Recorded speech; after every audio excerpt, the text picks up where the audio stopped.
Assalamualaikum warahmatullahi wabarakatuh. Waalaikumsalam warahmatullahi wabarakatuh. Kami dari kelompok 2 akan menjelaskan terkait kerajaan-kerajaan Islam di Maluku.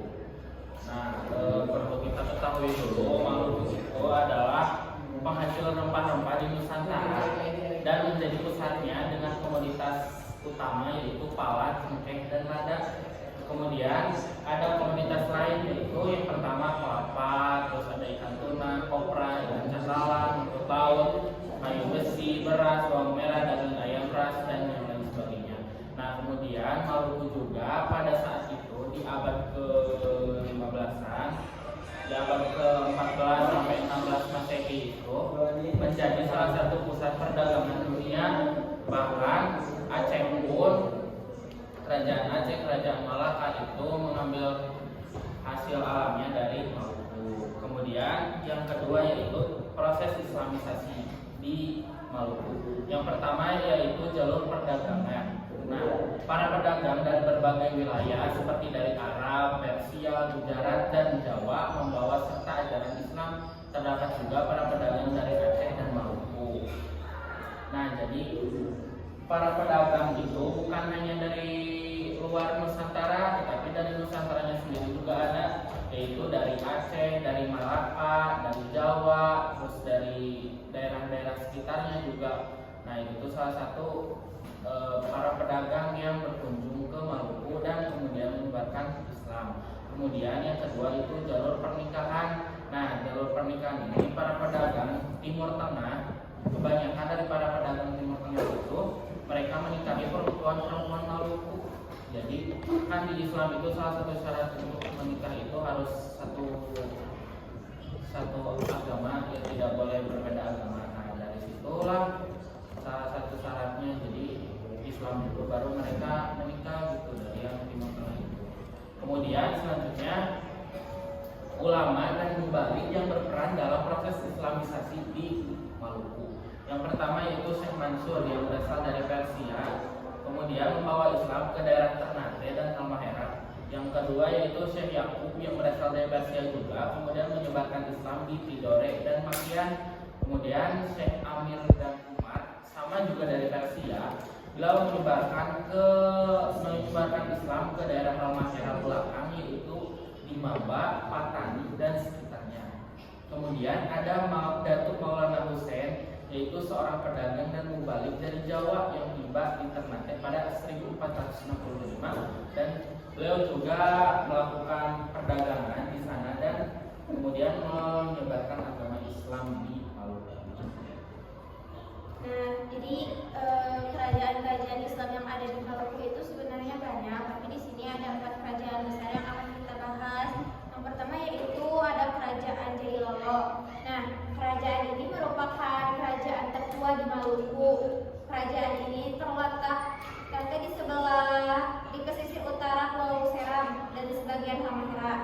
Kerajaan Jailolo berdiri sejak tahun 1321. Dari mulai memeluk Islam setelah kedatangan Mubalikin dari Malaka.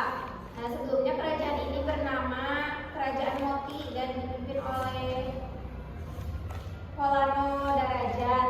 Kerajaan Jailolo berpusat di sebuah teluk di sisi barat Halmahera.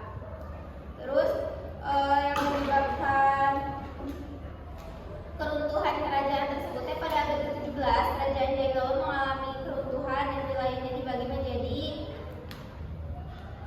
menjadi bagian dari Kesultanan Ternate dan Kesultanan Tidore. Jadi pas lagi runtuh-runtuhnya wilayahnya itu dibagi dua gitu, dari Kesultanan Ternate dan Kesultanan Tidore. Terus habis runtuhnya ada masa pemulihan. Nah, Kerajaan Jailolo dihidupkan kembali secara adat setelah era reformasi dimulai pada tahun 1938.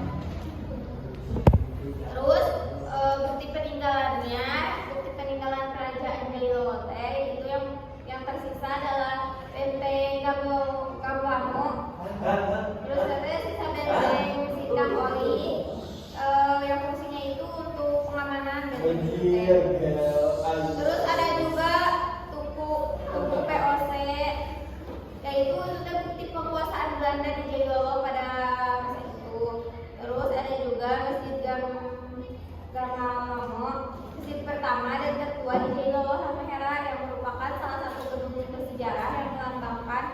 penyebaran Islam di Jailolo. Nah, ada juga yang lahir itu nisan-nisan kuno, ditemukan di desa, di antaranya ditemukan di desa Galala, di desa dan di desa Gangamo. Nah, bentuknya itu, bentuk sinisannya itu berbentuk pipih dan balok, terus itu memiliki ornamen yang ukirannya itu kaligrafi dan bunga-bunga yang bersulur gitu. Terus suku asli kerajaan Jailolo itu sukunya itu adalah suku Sahu yang mayoritasnya bermata pencaharian sebagai petani gitu. Jadi di kerajaan ini mayoritasnya kerajaan mata pencahariannya itu petani. Terus yang kedua yaitu ada kerajaan Bacan. Nah, kalau kerajaan Bacan mah diperkirakan berdiri nanti sekitar tahun 1322. Nah, kerajaan ini adalah salah satu kerajaan Islam juga yang ada di Maluku yang berdiri akhir abad pertengahan. Kerajaan ini berpusat di Pulau Bacan, Kepulauan Maluku, dan memiliki pengaruh di Serang dan Kepulauan Raja Ampat. Terus kerajaan ini awalnya berada di Pulau Makian, namun kemudian dipindahkan ke Pulau Kasiluta dan Pulau Bacan gitu. Terus wilayah kekuasaan kerajaan Bacan ini diantaranya mencakup Kepulauan Bacan, Obi, Waigeo, Solawati, dan Irian Barat. Nah, agama kerajaan Bacan ini secara resmi yaitu memeluk Islam pada tahun 1521 ketika Raja Zainal Abidin memeluk Islam. Jadi rakyat-rakyatnya juga ikut memeluk Islam gitu. Terus masa keruntuhan kerajaan ini yaitu karena pengaruh kolonial Portugal dan perusahaan Hindia Timur Belanda VOC. Ya. Terus peninggalannya itu ada benteng Banenten yang terletak di Pulau Bacan. Terus ada Istana Sultan Bacan juga yang dibangun pada tahun 1935. Ada Masjid Sultan Bacan juga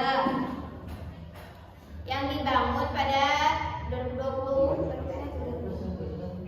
Terus ada Kedaton Kesultanan Bacan. Nah, ini itu kedaton tempat menyimpan peninggalan Kesultanan Bacan seperti foto-foto raja atau mahkota Sultan Bacan dan asli mata uang juga disimpan di Kedaton Kesultanan Bacan.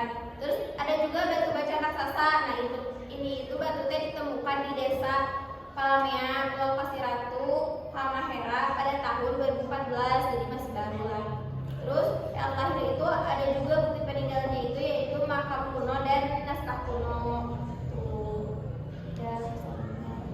Nah, jadi setelah yang dikatakan oleh kalian, saya di sini akan menjelaskan tentang kerajaan Ternate dan Tidore. Kalian bisa lihat di halaman 33 juga. Ya, jadi apa ya? Jadi kerajaan Ternate dan Tidore adalah kerajaan yang sangat terkenal juga ya di Maluku, atau persisnya itu di sebelah barat Pulau Halmahera. Kerajaan Ternate berpusat di Pulau Ternate dan kerajaan Tidore berpusat di Pulau Tidore sesuai dengan nama pulaunya. Nah, wilayah kekuasaannya itu mencakup seluruh Kepulauan Maluku dan sebagian lagi daerah Papua. Basis perekonomian kedua kerajaan ini yaitu penghasil rempah-rempah yang tadi kata Isra juga, terus khususnya cengkeh sama pala. Dan sekitar abad ke-12 Masehi terjadi peningkatan tajam permintaan rempah-rempah di pasar Eropa, terutama cengkeh dan pala. Untuk menutup permintaan tersebut, maka banyak dibuka lahan perkebunan rempah-rempah di daerah Maluku, misalnya Pulau Buru, Seram, dan Ambon. Masing-masing daerah mempunyai kekayaan rempah-rempah yang melimpah, maka tiap-tiap daerah berupaya menjadi penguasa tunggal atas perdagangan rempah-rempah dengan adanya kepentingan yang sama tersebut, maka berakibat pada timbulnya persekutuan daerah antar kerajaan. Persekutuan tersebut antara lain itu adalah Uli Lima. Apa itu Uli Lima? Uli Lima adalah persekutuan 5 dan Uli Siwa persekutuan 9. Siwa adalah 9.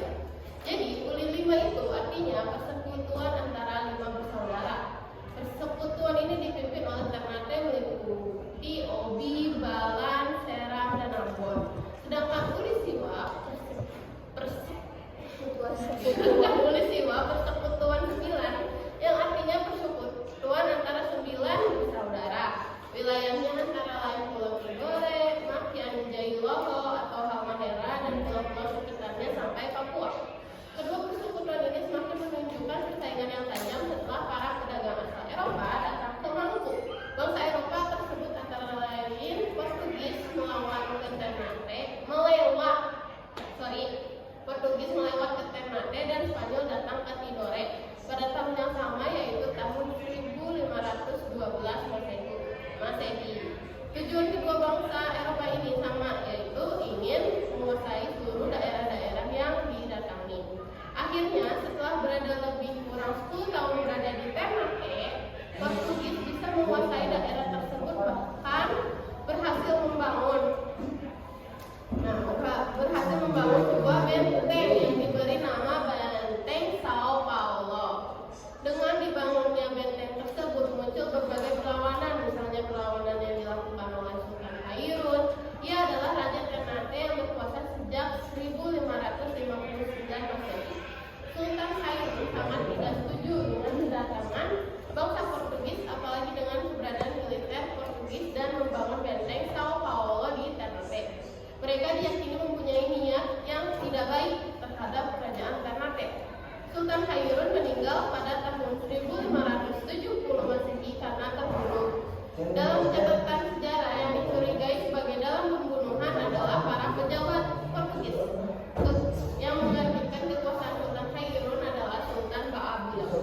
Pada masa kekuasaannya, Sultan Ba'abula berhasil menyingkirkan bangsa Portugis dan meninggalkan bentengnya di Ternate. Mereka langsung pergi ke selatan, kemudian pada tahun 1578 Masehi, Portugis berhasil menundukkan Timor. Bangsa Portugis menduduki Timor sampai pada tahun 1976 Masehi. Selain keberhasilannya mengusir penjajah Portugis, Sultan Ba'abula juga membawa kerajaan Ternate memperluas daerah kekuasaan sampai ke Maluku, Sulawesi, Papua, Mindanao, dan Bima. Karena prestasinya yang gemilang tersebut, Sultan Ba'abula menyandang julukan Tuan dari 72 pulau. Di kancah internasional, Pulau Maluku sering disebut sebagai Spice Island, disebabkan oleh kekayaan dari hasil rempah-rempah yang merupakan mutiara tak terkira nilainya bagi masyarakat setempat. Nah, mungkin itu tentang empat kerajaan besar Islam yang ada di Maluku. Nah, gimana, ada yang mau ditanyakan atau kurang jelas? Nah,